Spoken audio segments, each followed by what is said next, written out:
Assalamualaikum warahmatullahi wabarakatuh. Selamat datang di PJJ Prakarya kelas 8 SMP aspek pengolahan bab 2 pertemuan yang pertama dengan materi pengolahan bahan pangan serealia, umbi dan kacang-kacangan menjadi produk pangan setengah jadi. Salam dari saya, salam sehat, salam semangat selalu untuk kalian anak-anak. Silahkan disimak untuk materi PJJ kali ini. Untuk yang pertemuan kemarin bab 1 sudah kita selesaikan dan kita tutup dengan penilaian harian. Selanjutnya kompetensi dasar 3.2 kita pelajari dan 4.2. Tujuan pembelajaran kali ini, setelah pembelajaran diharapkan peserta didik dapat 1. Menjelaskan konsep pengolahan bahan pangan setengah jadi. Yang kedua, mendeskripsikan pengertian pengolahan dari bahan pangan serealia, kacang-kacangan, dan umbi. Dan yang terakhir, diharapkan peserta didik dapat mengetahui jenis dan manfaat olahan setengah jadi dari bahan pangan serealia, kacang-kacangan, dan umbi. Silahkan dibuka buku prakarya, buku paket kelas 8 bab 5 tentang pengolahan bahan pangan dari serealia, umbi, dan kacang-kacangan menjadi produk pangan setengah jadi. Dan jangan lupa dibuka buku SBA suplemennya untuk bab 2. Mari kita lanjutkan. Peta materi yang akan kita bahas pada bab 2 ini, pengolahan bahan pangan serealia, kacang-kacangan, dan umbi menjadi produk pangan setengah jadi akan kita pelajari mulai dari pengertian, jenis dan manfaat, metode pengolahan, tahapan pengolahan, kemasan penyajian produk pengolahan. Jadi selain kita pelajari tentang konsep, pengetahuan, juga keterampilan dari praktek olahan setengah jadi. Dan ditutup dengan penilaian harian bab 2. Selanjutnya, mari kita pelajari tentang konsep. Olahan bahan pangan setengah jadi sering disebut juga sebagai produk pangan primer. Mengolah bahan baku pangan dengan proses pengawetan, baik pengawetan kimia, fisika, maupun mikrobiologi, menjadi aneka ragam olahan pangan setengah jadi yang selanjutnya digunakan sebagai bahan baku pangan. Dengan demikian, pengolahan pangan setengah jadi adalah mengolah bahan pangan mentah menjadi bahan pangan produk primer atau mengolah menjadi bahan baku pangan. Bahan ini belum siap untuk dikonsumsi, tetapi masih memerlukan tahap pengolahan lagi untuk siap dikonsumsi. Tujuan dari pengolahan bahan pangan adalah untuk meningkatkan kualitas dan memperpanjang masa simpan bahan pangan. Ada beberapa keuntungan yang diperoleh dari bahan pangan yang diolah menjadi bahan pangan setengah jadi. Di antaranya 1. Menjadi bahan baku fleksibel untuk industri pengolahan lanjutan. Yang kedua, dapat diperjualbelikan antar daerah dan sebagai komoditas ekspor.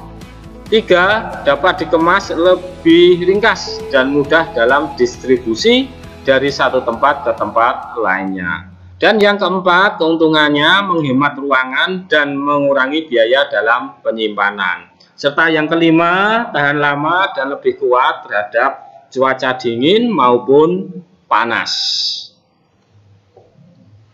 Untuk selanjutnya, pengertian.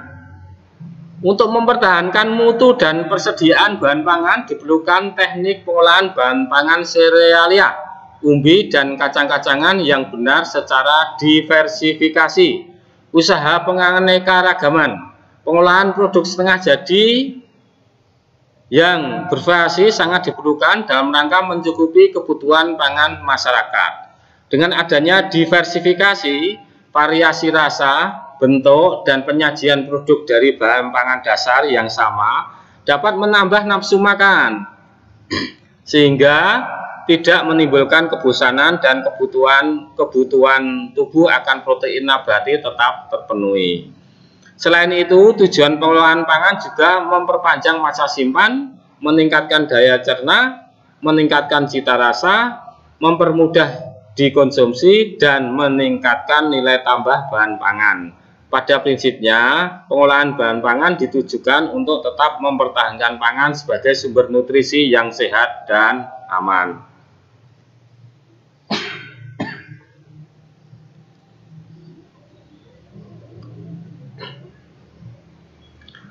B. Jenis dan karakteristik. Jenis makanan khas Indonesia yang diperoleh dari serealia, kacang-kacangan, dan umbi yang diolah menjadi bahan pangan setengah jadi diolah dalam bentuk potongan pipih, tebal atau tipis, butiran besar, dan butiran halus. Jenis yang pertama adalah olahan pangan setengah jadi dengan bentuk pipih tebal atau pipih tipis. Produk pangan setengah jadi bentuk pipih tebal atau pipih tipis kebanyakan berasal dari bahan pangan serealia dan umbi. Produk olahan pangan setengah jadi dari serealia yang berbentuk pipih tebal atau tipis antara lain kerupuk gendar, rengginan, ya, kemudian emping jagung, kerupuk bawang, bihun, dan mie. Sedangkan produk pangan setengah jadi dari umbi antara lain keripik singkong, sawut ubi jalar, sawut ubi kayu, gaplek, dan kentang beku. Yang dua, olahan pangan setengah jadi dengan bentuk butiran besar. Produk setengah jadi dengan bentuk butiran besar dari bahan serealia adalah beras, beras instan, beras jagung, jagung pipil kering, jagung pipil beku, aneka butiran oat, beras atau biji sorghum. Produk pangan tersebut dengan butiran besar dari bahan kacang-kacangan adalah kacang hijau, kacang tanah, kacang kedelai, dan kacang merah. Sedangkan produk yang berupa butiran besar dari umbi adalah biwel instan dan beras singkong. Yang ketiga, kategori jenis olahan pangan setengah jadi dengan bentuk butiran halus. Dari serealia adalah tepung beras, tepung jagung, maizena, tepung terigu, dan tepung sorghum. Sedangkan dalam butiran halus dari kacang-kacangan adalah tepung sambal kacang seperti yang banyak dibuat di penduduk daerah Sarangan, Tawangmangu, Karanganyar. Sedangkan bentuk butiran halus dari umbi yaitu tepung ubi jalar, tepung tapioka, tepung tawas, dan tepung kentang.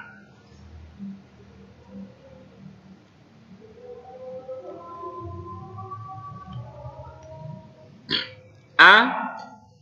Jenis olahan pangan setengah jadi dari bahan serealia. 1. Beras.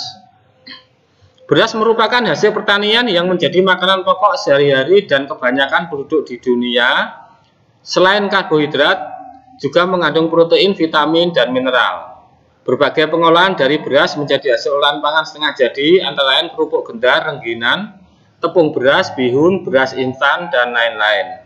Kerupuk gendar dan rengginan adalah kerupuk yang terbuat dari adonan nasi yang dikeringkan dengan cara dijemur di bawah panas matahari selama 2-3 hari hingga kering. Cara menghidangkannya dengan cara digoreng dengan minyak yang banyak.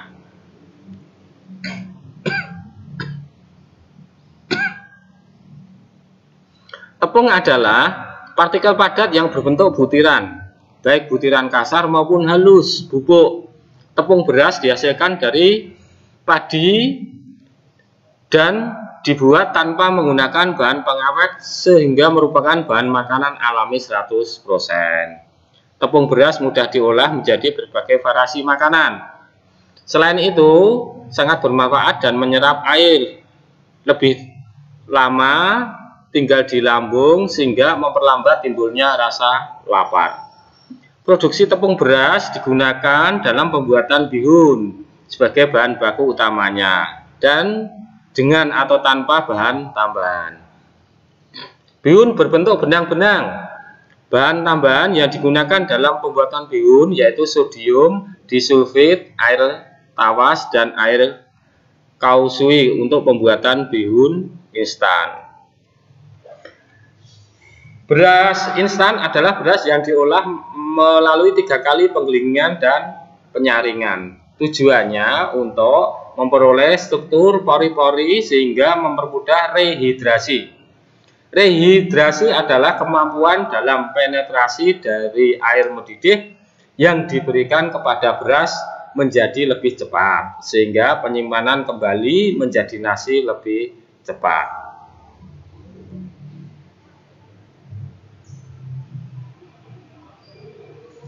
Dua, serealia jagung. Selain untuk pengadaan pangan dan pakan, jagung juga banyak digunakan sebagai bahan industri makanan, minuman, kimia, dan farmasi. Komponen nutrisi terbesar dalam biji jagung adalah pati, sedangkan gulanya tergantung jenis dan varietasnya. Jagung dapat dijadikan sebagai sumber kalori, pengganti atau suplemen beras. Sebagai sumber pangan, jagung dikonsumsi dalam bentuk segar, kering, dan tepung. Alternatif produk pangan yang dapat dikembangkan yaitu jagung pipil kering, beras jagung, tepung jagung, dan jagung instan.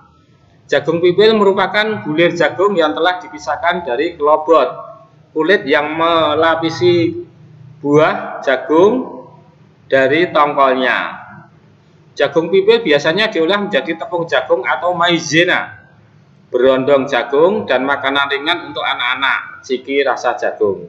Pemipilan jagung dilakukan secara manual atau mesin pemipil jagung. Perhatikan gambarnya. Selanjutnya, pembuatan beras jagung merupakan langkah awal untuk pengolahan jagung. Untuk pembuatan beras jagung, prosesnya dengan menggunakan bahan baku jagung pipilan yang sudah dikeringkan selama 1-2 jam pada suhu 50 derajat Celcius. Lalu lakukan penggilingan agar kulit ari jagung terpisah dari lembaga dan endosperm. Hasil penggilingan dikeringkan hingga kadar air 15-18%. Pemisahan lembaga dapat meningkatkan ketahanan produk terhadap ketengian karena endosperm mengandung kadar lemak yang cukup tinggi. Tepung jagung merupakan produk yang fleksibel karena dapat digunakan sebagai bahan baku produk pangan dan mudah diterima masyarakat.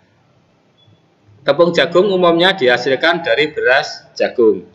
Pembuatan tepung dilakukan dengan proses penepungan. Penepungan dengan cara kering menggiling beras jagung lalu diayak dengan ayakan bertingkat. Hal ini dimaksudkan untuk memperoleh berbagai tingkatan tepung, butir halus, agak halus, dan kasar.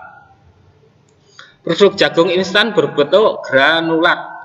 Meskipun penampilan seperti beras, namun proses pemasakannya tidak sama. Proses pembuatan jagung instan lebih rumit dibandingkan dengan beras instan. Dengan adanya jagung instan akan mempersingkat waktu pemasakan nasi jagung menjadi hanya setengah jam.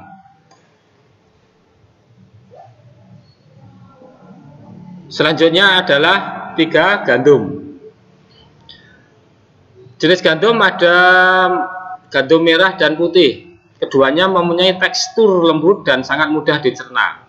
Gandum dapat membantu melancarkan pencernaan dan menurunkan kolesterol. Biji gandum memiliki tekstur yang keras.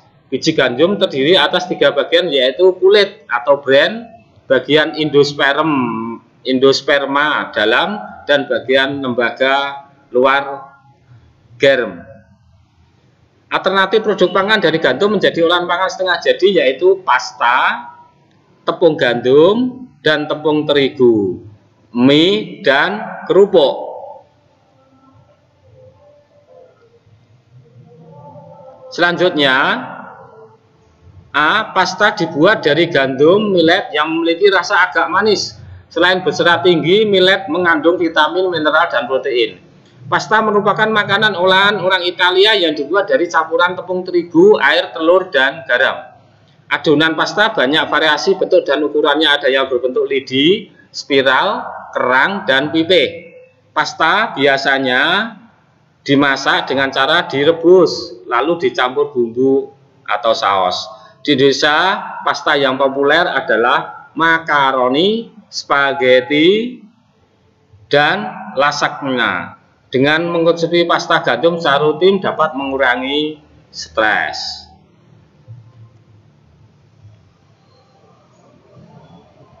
Empat adalah sorghum. Komposisi zat gizi sorghum mirip dengan komposisi beras padi dan mendekati gandum. Alternatif produk pangan yang dapat dikembangkan dari sorghum menjadi olahan pangan setengah jadi yaitu biji atau beras sorghum, tepung sorghum, kerupuk, dan rengginan sorghum.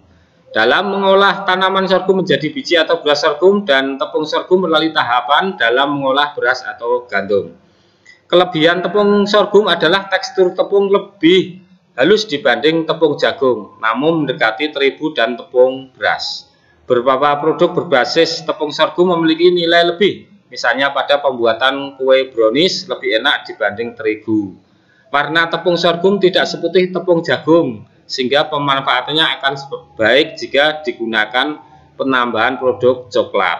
Pada saat membuat kue brownies, kue kering atau kue basah dengan tepung sorghum hendaknya diberi coklat sebagai bahan tambahan agar rasa lebih enak. Selanjutnya, jenis olahan pangan setengah jadi dari bahan kacang-kacangan, ya, tempe, kemudian tempe bacem, tahu Sumedang. Selanjutnya adalah kecap. Kecap adalah hasil fermentasi bahan makanan berprotein tinggi di dalam larutan garam. Terbuat dari biji kedelai putih atau kedelai hitam. Kemudian tepung kacang hijau, ya, dan bubur kacang hijau. Selanjutnya, olahan setengah jadi dari bahan umbi. 1. Ubi jalar. Ubi jalar merupakan salah satu jenis makanan yang mampu menunjang program perbaikan gizi masyarakat. Nilai kalorinya cukup tinggi. Ya, alternatif produk pangan yang dapat dikembangkan dari ubi jalar menjadi olahan pangan setengah jadi yaitu pati ubi jalar, gaplek atau irisan ubi jalar kering, dan tepung ubi jalar. Tepung ubi jalar memiliki daya simpan lama dan dapat digunakan sebagai baku dalam industri makanan. Tepung ubi jalar dibuat dari sawut atau chip kering dengan cara digiling dan diayak. Tepung ubi jalar dapat digunakan untuk mensubstitusi tepung beras sampai 20% dalam pembuatan bihun. Tepung ubi jalar juga dapat digunakan sebagai bahan pembuatan kue, misalkan kue kering, kue lapis, dan cake.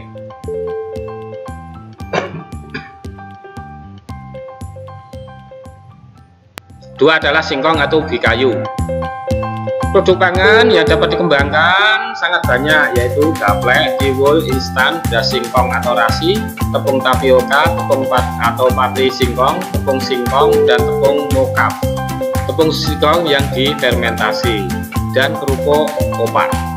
Pembuatan gaplek merupakan proses pengeringan ubi kayu yang dilakukan dengan cara penjemuran di bawah terik matahari.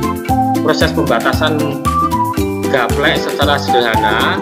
Proses pembuatan gaplek secara sederhana yaitu mulai dari penyiapan bahan, pengirisan, pengiringan, pengeringan, pewadahan, dan penyimpanan.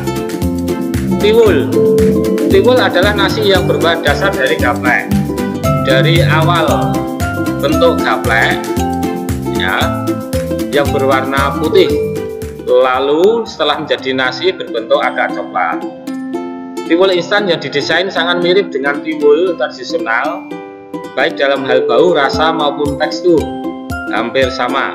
Perbedaannya hanya pada tiwul instan telah diperkaya dengan zat-zat gizi yang dibutuhkan tubuh manusia seperti vitamin A, zat besi, protein, dan iodium, serta dibuat melalui proses pabrik yang higienis sehingga bisa disimpan sampai hampir 1 tahun. Yang ketiga adalah beras singkong atau rasi. Dibuat dari ampas ubi kayu pahit sisa pembuatan tepung tapioka atau kanji. Ampas tersebut dikeringkan lalu digiling menjadi beras. Rasi dapat bertahan selama 3 bulan jika disimpan dalam karung plastik atau dalam penyimpanan beras. Di masyarakat, tepung tapioka sering disebut tepung kanji. Tepung tapioka berasal dari pati singkong. Pati ini diperoleh melalui pengupasan singkong, memarutnya, memberinya air, memeras, lalu mengendapkan air perasan hingga diperoleh pati yang kemudian dijemur sampai kering. Jadilah tepung tapioka. Tepung singkong dibuat melalui proses pengeringan bahan baku umbi singkong gaplek terlebih dahulu hingga kadar airnya menyusut hingga 10%. Umbi singkong yang telah kering tersebut kemudian digiling hingga halus menjadi tepung singkong yang masih tetap mengandung serat umbi. Demikian untuk perbedaan tepung tapioka dan tepung singkong ya. Kalau tepung singkong itu dari gaplek dikeringkan ya, kemudian langsung digiling ya.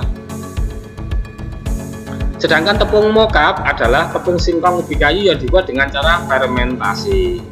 Pengolahan ubi kayu menjadi tepung gaplek masih menyisakan bau yang kurang diminati oleh industri pangan sehingga dimodifikasi, baik secara pengaruh suhu dan tekanan kimia, secara hidrolis, asam atau basa, maupun biologi dengan proses fermentasi untuk merubah karakteristik tepung pati ubi kayu. Pengolahan dalam bentuk tepung memberikan banyak manfaat, yaitu diperkaya dengan vitamin dan mineral, awet, fleksibel dalam pengolahan, dan penyajian dapat disesuaikan dengan selera masyarakat dan variasinya banyak.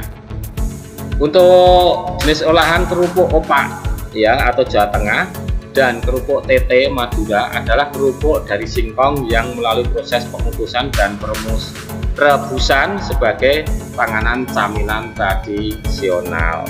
Kerupuk opak yang banyak adalah di Magelang. Selanjutnya adalah talas ya.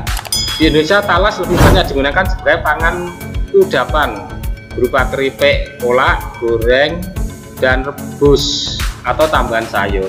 Namun sekarang sudah dibuat tepung karena talas memiliki sifat-sifat fungsional pendukung keberhasilan aplikasinya pada suatu produk pangan dan kandungan lemak yang rendah serta kandungan serat yang cukup banyak.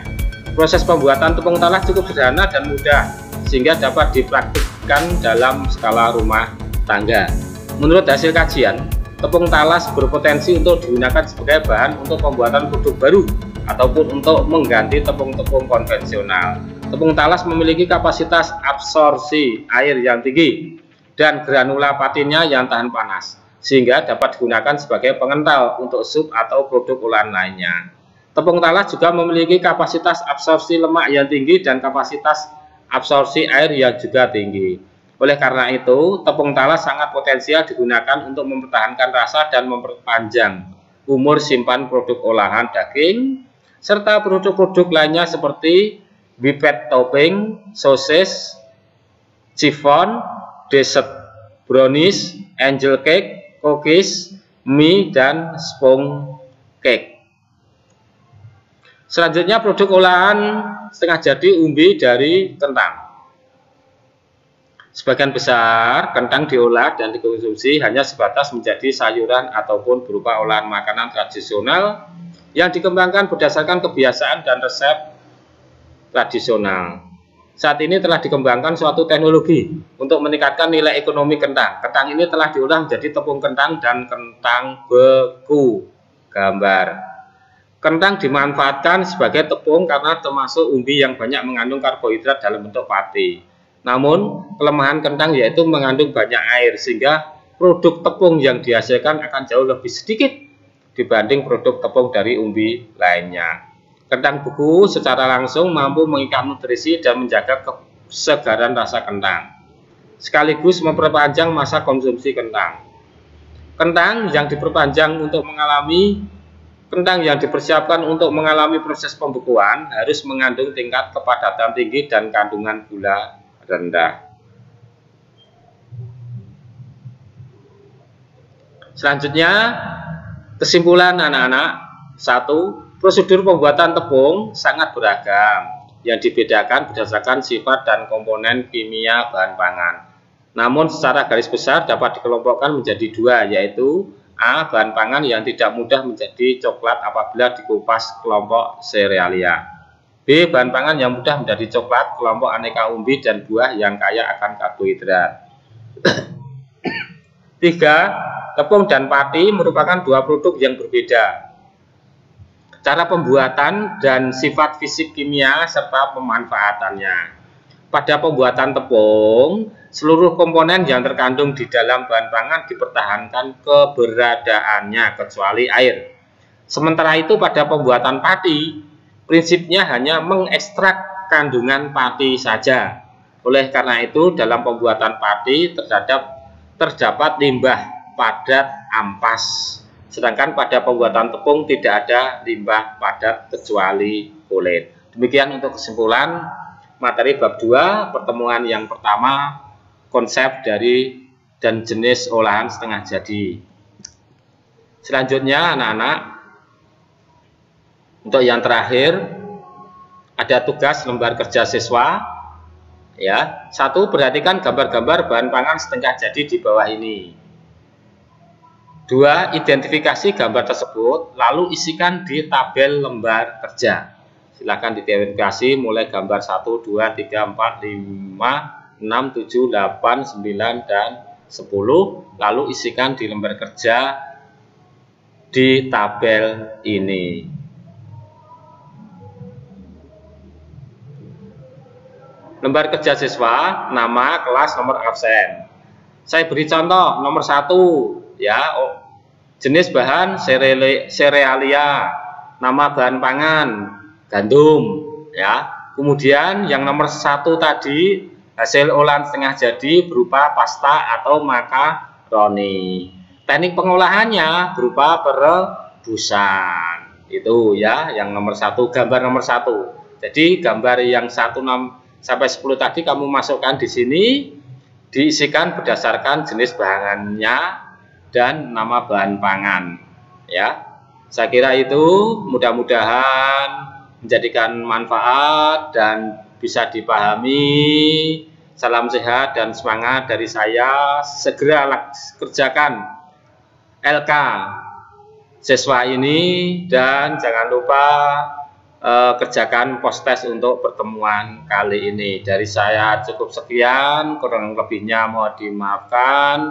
Salam sehat dan semangat, sampai bertemu di pertemuan yang kedua pembelajaran bab 2 prakarya kelas 8 aspek pengolahan. Wassalamualaikum warahmatullahi wabarakatuh.